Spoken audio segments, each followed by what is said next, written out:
देखिए, आज हम आपको बता रहे हैं कि आपकी कुंडली के जो पाप ग्रह हैं, जो निगेटिव ग्रह हैं, ये आपको जीवन में कैसे लाभ पहुंचा सकते हैं।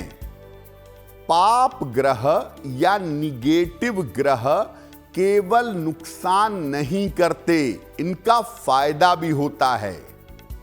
तो पहले ये जानते हैं कि किन ग्रहों को पाप ग्रह कहते हैं और इनका हमारे जीवन पर कैसा असर पड़ता है।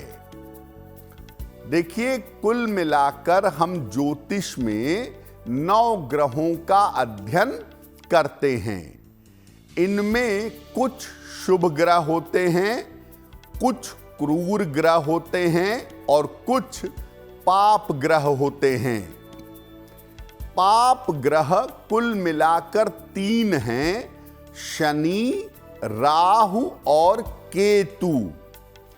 सूर्य और मंगल पाप ग्रह नहीं हैं, सूर्य और मंगल क्रूर ग्रह हैं।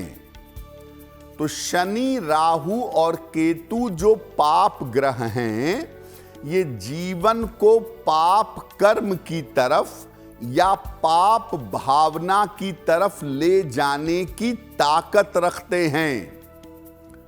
अगर आप इनके बुरे प्रभाव में आते हैं तो बिना इच्छा के भी पाप कर्मों की तरफ चले जाते हैं। बिना इच्छा के भी आपसे गलतियां होती हैं, आपसे पाप होते हैं। लेकिन कभी कभी ये पाप ग्रह अत्यंत शुभ हो जाते हैं और व्यक्ति को पुण्य की तरफ और मुक्ति की तरफ ले जाते हैं।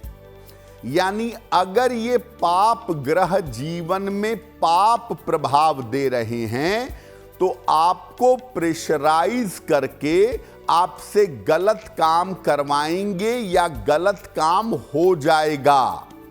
लेकिन अगर ये पाप ग्रह जरा भी शुभ प्रभाव में हैं तो ये आपके जीवन में शुभता और पवित्रता पैदा करेंगे और इनकी शुभता और पवित्रता से आप जीवन में बड़ी ऊंचाइयों तक पहुंच सकते हैं, यहां तक कि मुक्ति और मोक्ष भी पा सकते हैं। अगर आप मुझसे जुड़ करके अपनी समस्याओं का समाधान चाहते हैं और चाहते हैं कि आपकी समस्याओं को ज्योतिष के माध्यम से सुलझाया जाए, तो आप हमसे संपर्क कर सकते हैं, जुड़ सकते हैं एस्ट्रो तक पर।